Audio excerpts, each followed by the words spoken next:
Hello friends, welcome to Nithishwar. Navaratri start ஆகிட்டு இவ்வளோ நாள் ஆயிடுச்சு. நாங்கள் கோயில் பக்கமே போக முடியாத ஒரு சூழ்நிலை. எங்கள் வீட்டுக்கு முன்னால் வந்து இது மார்க்கெட் பிளேஸ் அப்படிங்கிறதுனால அங்கே ஒவ்வொரு வேஷம் போட்டவங்கள்லாம் வந்து இந்த கடைகள்லாம் வந்துட்டு வசூல் பண்ணி கோவிலுக்கு வந்து அதை கொடுப்பாங்க. வருஷம் அந்த மாதிரி நடக்கும். ஒவ்வொரு என்னென்ன பிரார்த்தனை இருக்கோ அதுக்கு தகுந்த மாதிரி அவங்க வந்து அவங்களுடைய ட்ரெஸ் பண்ணிப்பாங்க, வேஷம் போட்டுக்கிட்டு வருவாங்க. கருங்காலி பாருங்கள், இப்போ போயிட்டே இருந்தது. பசங்கள்லாம் பார்த்துட்டு இன்றைக்கி எப்படியாவது கோயிலுக்கு போகணுன்னு சொன்னாங்க. அதனால் ஈவினிங் ஒரு 7:30 போல் கிளம்பிட்டோம். ஆட்டோவுக்கு தாங்க வெயிட் பண்ணிட்டுருக்கோம் எங்கள் கடைக்கு முன்னால். ரொம்ப நேரம் உட்காந்து தான் ஆட்டோ வரவே இல்லை. ஃபோன் பண்ணி சொல்லியாச்சு, ஆனாலும் வரவே இல்லை. அப்புறம் ரொம்ப நேரம் உட்காந்துதான். இது மார்க்கெட் பிளேஸுங்கிறதுனால கொஞ்சம் ஷையாகவே இருக்குது. பசங்களை வச்சுட்டு நிற்கவும் உட்காரவும் கஷ்டமாக இருக்குது. ஃபுல்லாக ஜென்ஸாக தான் இருப்பாங்க இந்த இடங்களில். யாருமே லேடிஸ் பார்க்கவே முடியாது. அதனாலவே பசங்களை அழைச்சிட்டு வெளில போகிறதுனா ரொம்ப கஷ்டமாக இருக்கும். சரி, இவ்வளோ ஒரு வாரத்துக்கு மேலே ஆயிடுச்சு நவராத்திரி. ஃபஸ்ட்டெல்லாம் பசங்களை அழைச்சிக்கிட்டு இவங்களாம் சின்ன குழந்தையா இருக்கும்போது 3 பேரும் ஸ்கூட்டியில் உட்கார வச்சு நைவேத்தியம் போட்டு எடுத்துகிட்டு போவேன். இப்போல்லாம் பசங்க வளர்ந்ததுக்கப்புறம் போகிறது ரொம்ப கஷ்டமாக இருக்குது. 9 நாளுமே கோயிலுக்கு அழைச்சிட்டு போயிட்டு வீட்டில் நைவேத்தியம் பண்ணி கொண்டு போய் அங்கே சாமிக்கு நைவேத்தியம் பண்ணுவோம். இப்போ அதுக்கான வாய்ப்பே இல்லை. அப்புறம் ஒரு வழியாக ஆட்டோ வந்தது, போயிட்டு கோயிலில் என்ட்ரு ஆகிட்டோம். நாங்கள் போகும்போதே பார்த்தீங்கன்னா எல்லாருமே கொலு பொம்மையெல்லாம் அரேஞ்ச் பண்ணி ஒரு வாரமாக ரெடி ஆகிட்டு இருந்ததில்ல. இப்போ அர்ச்சனை பண்ண ஆரம்பிச்சிட்டாங்க. இன்றைக்கி வந்து கான்செப்ட் வந்து பச்சை கலர், எல்லாருமே பச்சை கலர் போட்டுட்டு வருவாங்க. ஒவ்வொரு நாளைக்கு ஒவ்வொரு கலர். இன்றைக்கி நாங்கள் எதிர்ச்சியாக தான் பச்சை கலர் போட்டு போனோம். அதே மாதிரி அங்கே பார்த்தீங்கன்னா வாசல்லே கோலம் பளபளன்னு பச்சை கலரில் அவ்வளோ ஜொலிச்சுது. ரொம்ப சந்தோஷமாக இருந்தது. அர்ச்சனைலாம் ஆரம்பிச்சிட்டாங்க. சரி, நமக்கு தெரிஞ்சதை சொல்லுவோம்னு சொல்லிட்டு நாங்கள் போய் ஒரு ஓரமாக உட்காந்துட்டோம். எல்லாமே ஃபுல்லாகிடுச்சு இந்த வருஷம். ஒவ்வொரு வருஷமே கூட்டங்கள் அதிகரிச்சுட்டு தான் இருக்க தவிர குறைந்த மாதிரி இல்லை. நம்ம செல்லக்குடியும் பார்த்தீங்கன்னா ஒரு ஓரமாக உட்காந்து கையில் பூ வச்சுட்டு அர்ச்சனை பண்ண ஆரம்பிச்சிட்டா. ஏதோ அவளுக்கு தெரிஞ்சு சொல்கிறா, அவ்வளோதான். இப்படியே பழகினா தான் அவளுக்கு ஓரளவுக்கு நல்லா மற்றவங்க கூட வந்து மிங்கிள் ஆகிறதுக்கு நல்ல வாய்ப்பாக இருக்கும்.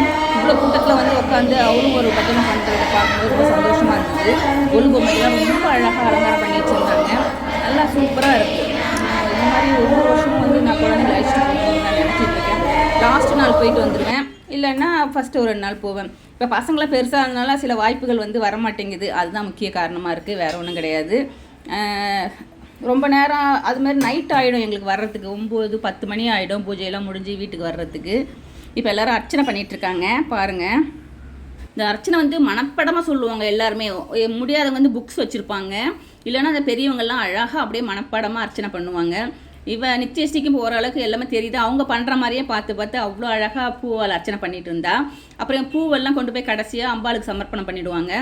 ஏன்னா எல்லாருமே எழுந்து போய் அர்ச்சனை பண்ண முடியாதுல்ல, அதனால் இருந்த இடத்துலேருந்தே வந்து இதை பண்ணுவாங்க. வருஷம் இப்படி தான் பண்ணுவாங்க. அதே மாதிரி வெள்ளிக்கிழமைனா விளக்கு பூஜைலாம் பண்ணுவாங்க. ரொம்ப சூப்பராக இருக்கும். இது ஒரு பக்கம் அங்கே பூஜை நடந்துட்டு இருக்கும்போது இங்கே சின்ன பிள்ளைங்கள்லாம் அழகாக விளையாடிட்டு இருக்காங்க.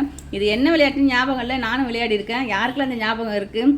அழகாக பட்டுப்பாவோட சட்டையெல்லாம் போட்டு குழந்தைங்கள்லாம் பாருங்கள் ரொம்ப சூப்பராக விளையாடிட்டு இருந்தாங்க. ஒரு பக்கம் பிரசாதம் ரெடி ஆகிட்டு இருக்கு. எல்லாமே ரெடி பண்ணுறதுக்கு மணி 9-10 ஆகிடும். பூஜையெல்லாம் அழகாக நடந்துட்டுருக்கு. எல்லா பெண்களும் எவ்வளோ அழகாக பச்சை கலரில் கட்டி தலைவாரி பூ வச்சுக்கிட்டு பார்க்கவே அவ்வளோ அழகாக இருக்கும், அவ்வளோ எனர்ஜியாக இருக்கும். இதனால தான் போல இருக்குது அந்த காலத்தில் இந்த மாதிரி விசேஷங்கள்லாம் வச்சுருக்காங்கன்னு நினைக்கிறேன். நம்ம நிச்சயிஸ்டிக்கும் பிரியாவுக்கும் அழகாக பாவடை போட்டு அழைச்சிட்டு போனேன். இந்த வருஷம் சடை பின்னவே இல்லை, லேட் ஆகிடுச்சி. போகிறதா வேணாமாங்கிறது. பூ கூட கிடைக்கல எங்களுக்கு இந்த வருஷம். பிள்ளைங்க தலையில் பூவும் இல்லை, அதுவே ஒரு கஷ்டமாக தான் இருந்தது. இந்த நேரம் மழை இல்லாதனால தண்ணி இல்லாதனால பூ இல்லைங்கிற மாதிரி. இப்போ தான் ஒரு வாரமாக மழை பெஞ்சிக்கிட்டு இருக்கு லேசாக. இருந்தாலும் பூ வரல. எல்லாரும் பூ வச்சுருந்தாங்க, பிள்ளைங்களுக்கு பூ இல்லைன்னு எனக்கு அதுவே கொஞ்சம் கவலையாக இருந்தது. ஏதோ பிள்ளைங்க அழகாக பஜனை பண்ணிகிட்ருக்காங்க பாருங்கள். ரொம்ப சூப்பராக இருக்கும். பாட்டெல்லாம் அவ்வளோ அழகாக இருக்கும். அப்படி பொறுமையாக இருந்து கேட்டால் மனசு அப்படியே ஃப்ரெஷ்ஷாகிடும்.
அங்கெல்லாம் பிள்ளைங்க விளையாடுறத பார்த்துட்டு நித்திஷ்டிக்கு கொஞ்சம் ஆசை தான் அங்கே போய் விளையாடணுன்னு.